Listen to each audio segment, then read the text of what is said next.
It was our 10th anniversary. I was scrolling through my phone, waiting for the usual happy anniversary text from Daniel. His messages were always thoughtful, sometimes poetic, sometimes funny, but today, something was off. Then I saw it, a single text that made my blood run cold. You were never supposed to find this message. My heart thudded. I tried calling him, but no answer. I sent a reply, frantic, confused, terrified, but still nothing. Something was wrong. The house felt different too. Shadows and corners seemed darker, the air thicker. I had lived here with Daniel for 10 years, but suddenly it felt like a place I didn't know. I called my best friend Jenna. "Something's wrong," I whispered. "Daniel, I think someone's watching us." Jenna's voice trembled. "Calm down, are you sure? Maybe it's a prank." "No, this is different." The house phone rang. I jumped. But it wasn't Daniel. A distorted voice said only, "You shouldn't have found the message." And then silence. Hours later, Daniel returned. He looked exhausted, tense, eyes haunted. "I can explain," he said quietly. "Explain? Explain what? The message, the call, the fear?" I asked, trembling. He sat beside me, running a hand through his hair. "I've tried to leave that life behind, but some people never forget. Some people want to punish me, and they'll use anyone I love to do it." I stared at him. "What are you talking about?" Daniel took a deep breath. "I wasn't just a normal husband, a normal man. Before you, before this life, I was involved with something dangerous. People who deal in secrets, disappearances, things governments can't touch." The weight of his words crushed me. "And this anniversary message, it's connected to that?" He nodded grimly. "Yes. And whoever sent it, they want us both. They want me back, or they want me gone." I felt my chest tighten. Fear, confusion, anger, all collided inside me.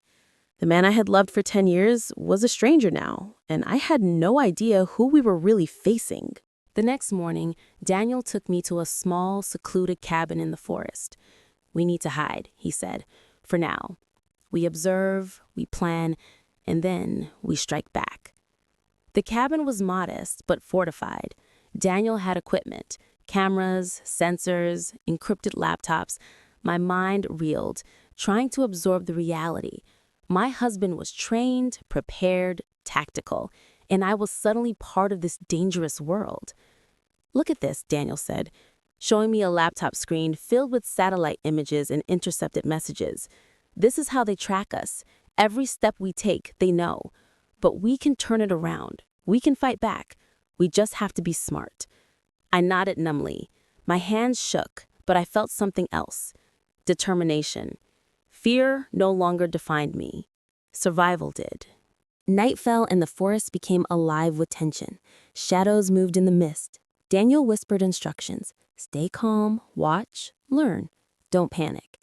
A figure appeared, cautious, testing the perimeter. Daniel triggered subtle lights and alarms. The intruder froze, confused, disoriented. My chest hammered.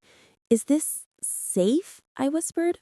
Daniel glanced at me, eyes sharp. "Safe enough. Every move we make, every observation counts. Remember, we control the situation now."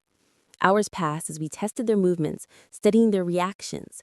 The first strike was subtle, a warning. We were no longer helpless. By morning, I realized we weren't just surviving, we were learning to fight back. The second night was worse. The intruders had learned from the first strike. Footsteps approached the cabin faster, heavier. Daniel's hand pressed to mine, grounding me. "They're coming for real this time," he whispered. "Stay close, follow instructions. Survival first." I crouched, breath shallow, heart pounding. Shadows moved along the trees. We activated the alarms, disorienting lights.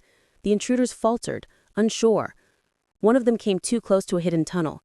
Panic flared, but Daniel guided me silently to safety. Every move was precise. Every decision mattered.